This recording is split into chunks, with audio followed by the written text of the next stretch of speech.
रेवा अब मुंह बनाते हुए रिसेप्शन की तरफ बढ़ गई। उसने सबका रिकॉर्ड लिखने के लिए अपना कंप्यूटर ओपन किया। सबसे पहले राजीव का रिकॉर्ड भरने के बाद उसे चाबी पकड़ा दी।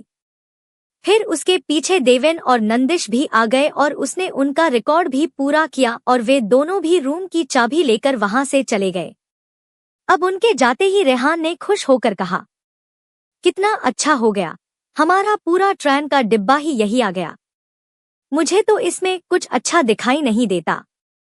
रेवा ने मुंह बनाते हुए जवाब दिया, क्योंकि उसकी आंखों के सामने वो दृश्य आ गया जब नंदिश रात के 3 बजे के आसपास चोरों की तरफ वॉशरूम की तरफ बढ़ा था और वापस आने पर उसने अपने ग्लव्स उतारे थे और उसके जाने के बाद देवेन भी उसी तरफ चला गया था, जैसे उन दोनों के दरमियां कोई खिचड़ी पक रही हो।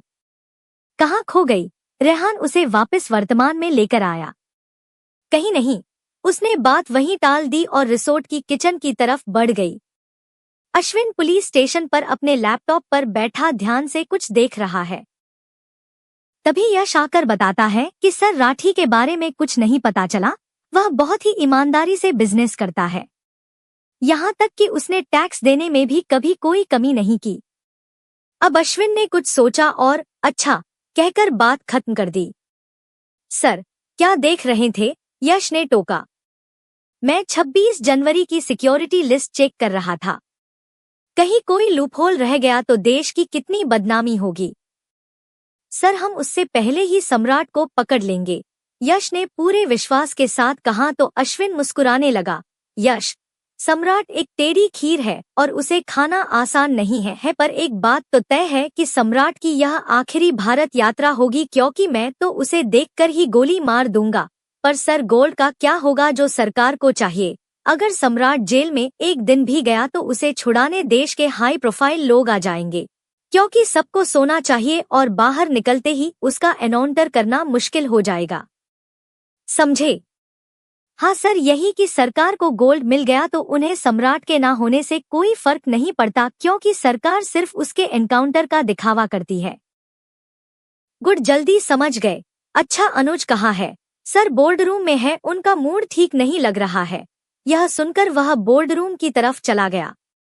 रिसोर्ट के डाइनिंग में सभी को चाय कॉफी सर्व हो रही है। उन पांचों के साथ रेवा भी बैठी है और सोनू सबको उनकी पसंद के अनुसार खाना परोस रहा है।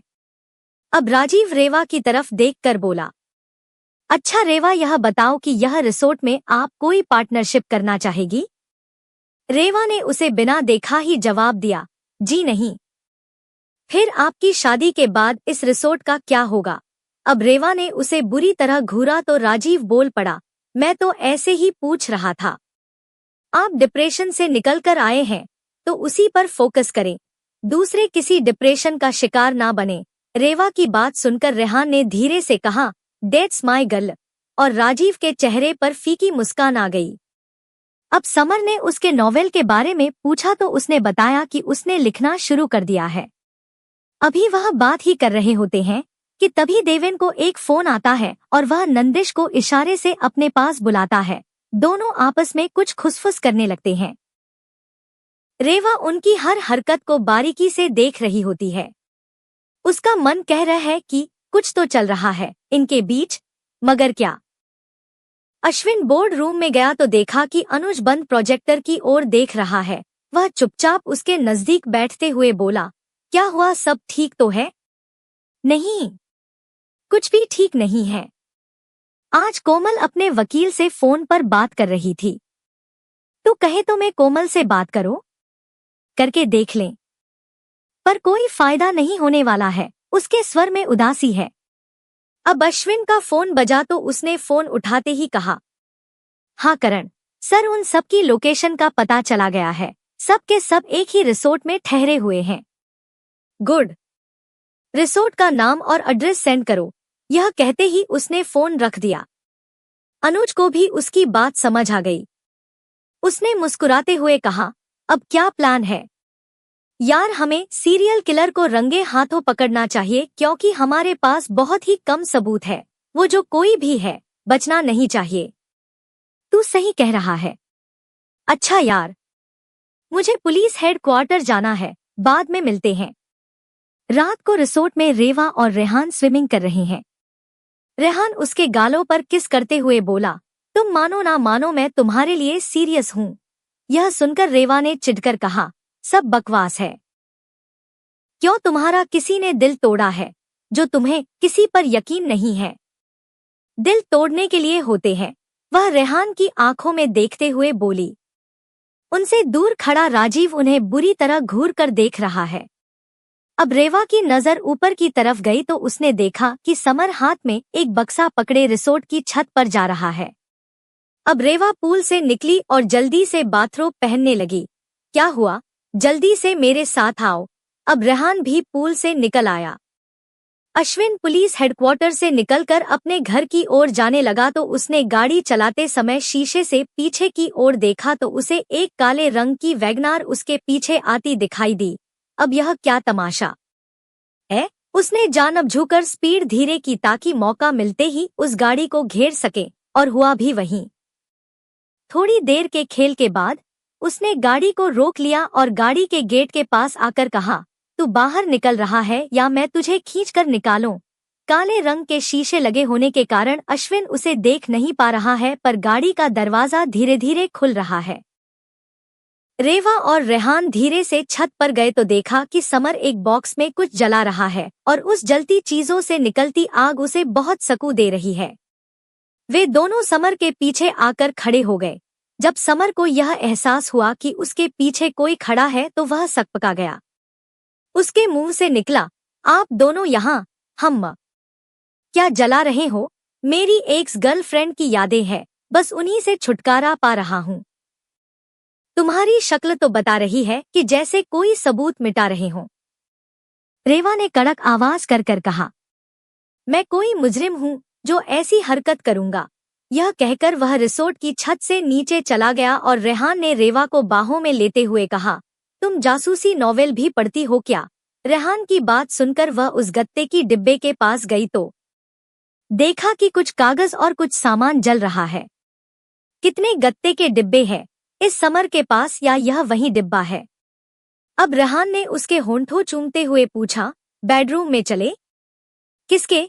तुम्हारे मिस रेवा। रेहान के चेहरे पर शरारत है। यह सुनकर रेवा ने जवाब में उसके होंठों को चूमना शुरू कर दिया और रेहान भी उसका पूरा साथ देने लगा और छत से नीचे खड़ा राजीव एक बार फिर उन दोनों को जलती निगाहों से देखने लगा। अब उस वैगनार का दरवाजा खुला तो उसके अंदर से कोई और नहीं बल्कि माया निकली। तुम मेरा पीछा नहीं कर रही थी? पीछा नहीं कर रही थी, बस बात करने का मौका ढूंढ रही थी। उसने अश्विन के करीब आते हुए कहा, जाकर अपने भाई से बात करो। यह कहते हुए वह वापस अपनी गाड़ी की तरफ जाने लगा। अब उसने अश्विन को खींचते हुए कहा, प्लीज मेरी बात तो सुनो। मेरी जान को सचमुच खतरा है। इंस्पेक्टर अनुज तुम्हारा केस देख रहे हैं। उसने अपना हाथ छुड़ाते हुए कहा, देखो अश्विन, अगर तुम मेरी मदद करोगे तो मैं तुम्हारी मदद कर दूंगी। वो कैसे? मुझे पता है तुम सम्राट को ढूंढ रहे हो। तुम्हें कैसे पता? यह बात तो मेरे डिपार्टमेंट के अलावा किसी को नहीं पता। उसने माया को खा जाने वाली नजरों से देखा। उसने अब सामान्य होने का नाटक करते हुए कहा, मेरे भी कॉन्टेक्ट्स है। आई एम श्योर होगा। अश्विन ने चिढ़ते हुए कहा, मैं तुम्हें एक आदमी के पास ले जा सकती हूँ जो तुम्हें सम्राट तक पहुंचा सकता है। देखो मिस माया, मैं तुम्हारी मोहमाया में नहीं आने वाला। प्लीज किसी और को ढूंढो, और रही सम्राट की बात तो उसे मैं खुद ही ढूंढ लूंगा। बाय। अश्विन को अपनी गाड़ी में जाते देखकर माया के मुंह से निकला, तुम मुझसे कब तक बचोगे? अश्विन राणा। यह कहते हुए उसकी आंखों में मक्कारी साफ नजर जा रही है।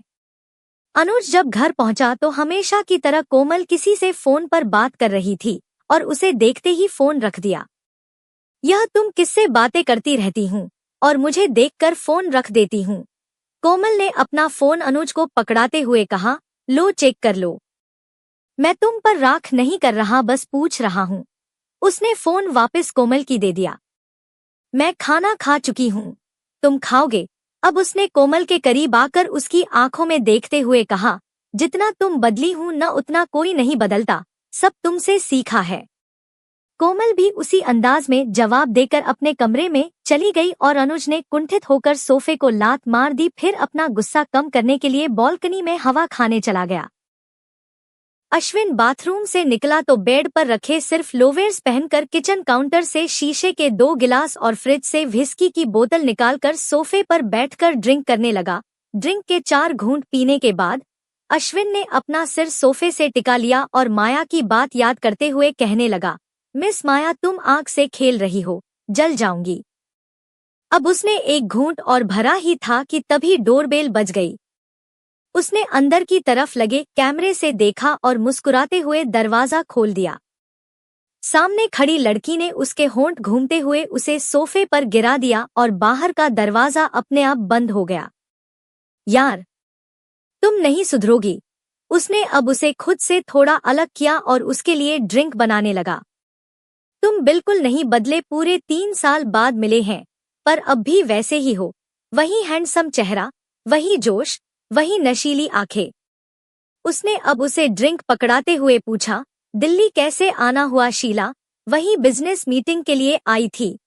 उसने ड्रिंक का घूंट भरते हुए जवाब दिया, कुछ खाऊंगी?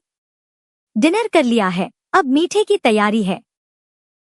अश्विन ने उसकी बात का मतलब समझ लिया और जल्दी से ड्रिंक खत्म कर उसे खुद की तरफ खींचा और फिर उसके होंठों को चूमते हुए गोद में उठाकर उसे बेडरूम में ले गया। जब कुछ घंटे के परम आनंद के बाद शीला ने अश्विन के सीने पर सिर रखते हुए कहा, मैंने तुम्हें बहुत मिस किया। अश्विन ने उसकी नंगी पीठ पर हाथ फेरे हुए कहा, मुझसे प्यार तो नहीं हो गया ना? मुझे तो तुम्हारे बदन से प्यार है। यह कहते हुए उसने अश्विन के सीने को चूम लिया। तुम्हारी यही बात मुझे अच्छी लगती है, जो दिल में है वो मुंह पर तुम कब तक अपने दिल का दर्द छुपाकर रखोगे? शीला की उसकी आंखों में देखा। अब कोई दर्द नहीं बचा है। उसने गहरी सांस छोड़ी। फिर सम्राट के पीछे क्यों पड़े हो? काम है मेरा, अश्विन ने आराम से जवाब दिया। किसी और को बेवकूफ बनाना। यह केस अरविंद मेहरा को दिया गया था, पर तुमने उसे साइड कर खुद ले लिया। अब अश्विन की उंगलियां उसकी नंगी पीठ पर रुक गई तो शीला भी उठकर बैठ गई और एकटक अश्विन के चेहरे को देखने लगी। तुम कहना क्यों चाहती हो? वही जो तुम बताना नहीं चाहते। अब अश्विन का मूड खराब हो गया। तुम ना जानो तो यही अच्छा है। वैसे तुम्हें इस अरविंद के बारे में कैसे पता चला? अब